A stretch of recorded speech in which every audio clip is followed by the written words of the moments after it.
I'm Sue Gold, president of the San Diego Museum of Art Artists Guild. I want to welcome you to this video where we are featuring the award winners from our spring online exhibition. The Artists Guild is the oldest support council of the San Diego Museum of Art. In fact, in 2015, we were 100 years old. We have a book coming out soon celebrating our centennial. Members of the Artists Guild work in various media. Go to sdmahe.org. Click on the artist list. You can also click on the artist's name to find out more about the artist and his or her work.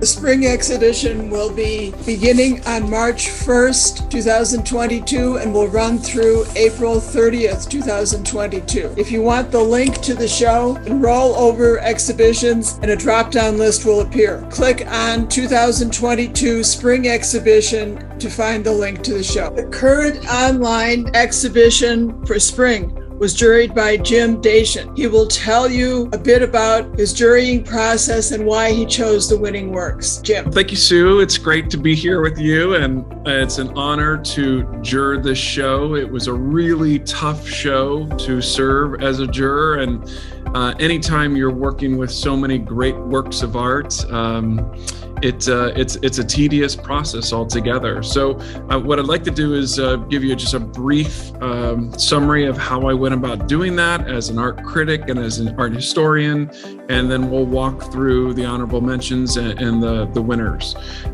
What I try when I look at a big body of work, and we were looking at hundreds and hundreds of images, and it's even more complicated because it's online, but I look for a diversity of approaches, and this is partially due because there isn't a particular theme that we're trying to honor. Diversity of content. I know whether it's portrait, landscapes, certain types of stylization, realism, abstraction, 3D, 2D. And then I try to be aware of certain things, the quality of the work, the different types of styles, the titles, the descriptions. I want to know what the why is behind a work of art. It can be technically very proficient and interesting, but then where do you go after that? And I suppose the thing I always try to think about when I look at works of art is this something I want to come back to time and time again? If I ask additional questions, will there be more of a conversation that happens? If I find myself having the same conversation with a work of art each time I look at it, I lose interest of it. So that hopefully gives you an idea in terms of sort of the larger questions and things when looking at so many interesting works of art. So we're going to walk through each of the honorable mentions, and we'll first start with Rebecca Noel, who from San Diego, and she did a piece called Space Mountain. And the reason this was selected for an honorable mention is there's so many landscapes in a show like this. But what I liked about this one particularly is how ironic it was. And so while it is a landscape, it's a landscape of a fake mountain, and the one we're all aware of, Space Mountain at Disneyland. And while it is a piece of significant mid-century architecture, I appreciated the way it stood out from the other landscape pieces within the show, that little bit of humor, and even the sky and the way it kind of burst outward, kind of almost the drama that's associated even with the strokes and the way they were painted. So it's traditional, but that irony and the fakeness, I think, make it interesting, and it stood out from many of the others. Next, Nathan Taves from Columbia City, Indiana, did a piece called Frontal Sun. And when I was looking for a diversity of styles, this is a good example of that. Nathan abstracts the landscape in a rather cubist style, using a lot of sharp angles, almost to the point where the landscape looks somewhat dangerous, folding in on itself at certain points. It's distorted, it's dynamic, but it also has a lot of energy that one couldn't get in the same way if it was painted in, let's say, an Impressionist style where it'd feel very soft and welcoming. It still has enough recognizable elements so that the viewer can walk into it and actually leads through it with the perspective that he uses. But you keep coming back to it as you see that painterly style and a lot of interesting dynamic things happening as it gets closer to the viewer. From there, another honorable mention was Juan Flores from Encinitas, California. And with Juan's piece, it's stylized. It is a beach scene. Even the format of it is a little bit different in that it has a vertical format rather than a horizontal one, which changes the way you engage with the landscape. Often you'll hear in art school, if things are horizontal, that's the first thing you think of is a landscape. It's vertical, you think of a person. And so the landscape is forced into this vertical composition, which again, made it quite different from many of the other paintings that were in the competition. But it's not realistic whatsoever. And Juan's developed a stylized language that's consistent throughout, that features beachgoers. You can see the umbrellas, the break of the shore, but even the angled waves as they get further out into the deep sea. It's a unique viewpoint in that it has this aerial view, almost like a satellite. So the orientation of the piece is unique in that way. Again, an unusual angle, and then handled with one's own vocabulary. From there, we'll mention the last honorable mention, which is Garrett Demarest from Palm Springs, California. And Garrett's piece is completely abstract, again, looking for a diversity of styles and approaches. And essentially, he has a number of horizontal lines that the colors fade and move into one another. It features different tones of purple, and there's some oranges and pinks in there, and he calls it Friendship Reclaimed. Almost has a Mark Rothko type feel, somewhat mindful, prayerful, meditative. When something's abstract like that, one could see a sunset in it, but again, these are formal elements interacting with each other, and then a title that has a personification associated makes it all the much more interesting.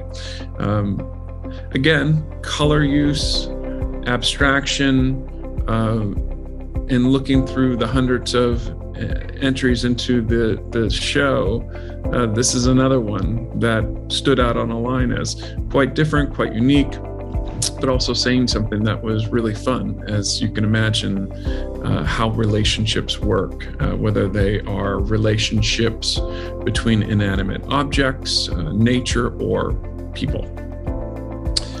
So we'll move into the 3 award winners. In third place, Yahel Yan from Chula Vista, California, did this painting called Skinny Girl. And it's a lone chair sitting what looks like on the outside of a doorway or entry into a residential, or it could be a commercial space.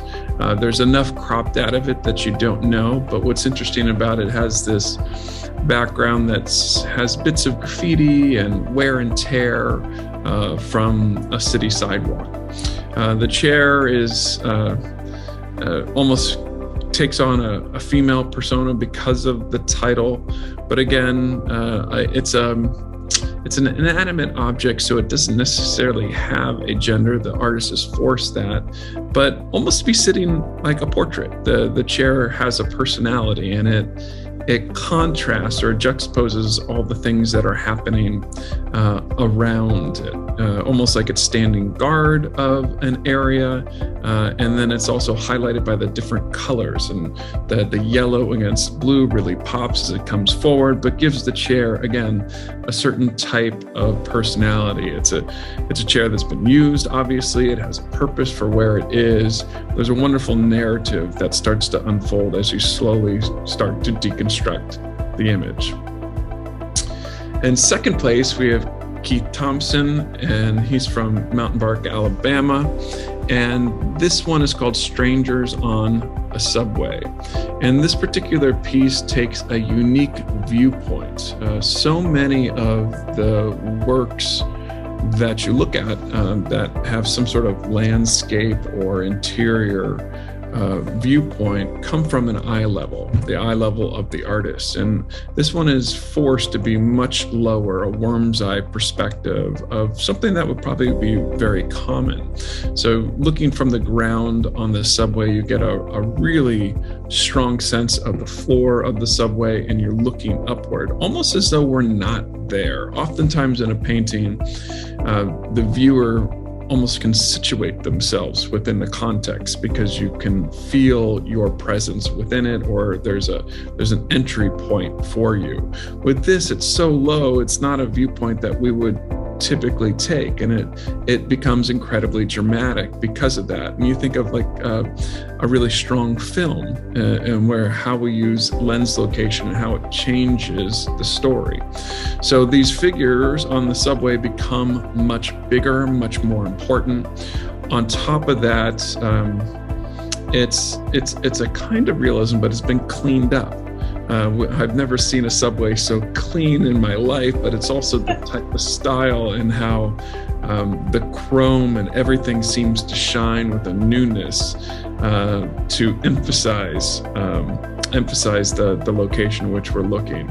Again, a really fun play with a lot of materials and lens angle to create a bit of a mystery of what's happening there. I think of some of the Edward Hopper paintings and how you end up being almost eavesdropping on someone else's story, and that they're totally unaware of you. No one's really looking at you. You kind of hit the side of their face as they're unaware, as we have a glimpse into this scene. And so lastly, it brings us to first place with Han Tans from New Jersey, South Orange, New Jersey, and his piece entitled Andy Warhol with Skull.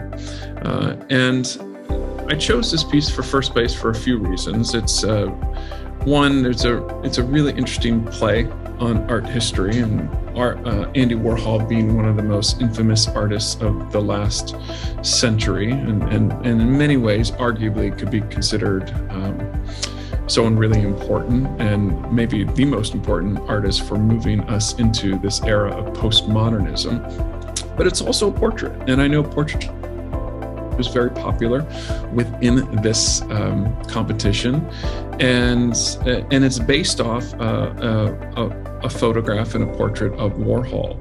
And so rather than take on an incredibly realist replication of something that already exists, which so much of portraiture and landscapes do, the artist is super playful.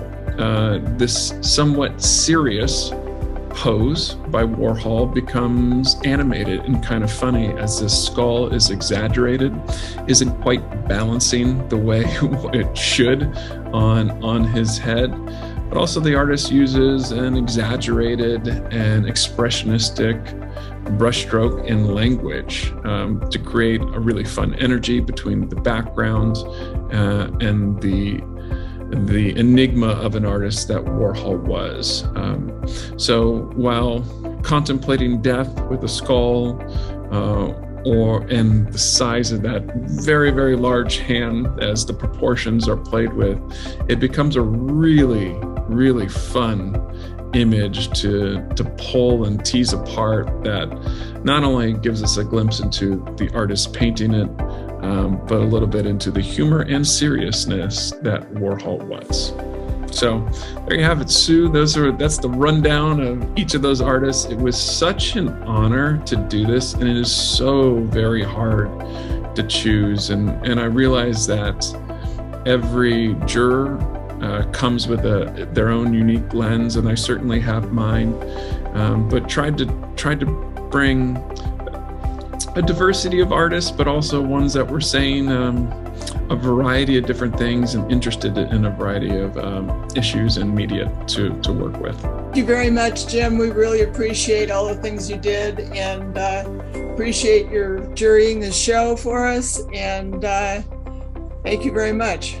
Well, it was an honor, and thanks to all the artists and all the great work they did. Very good.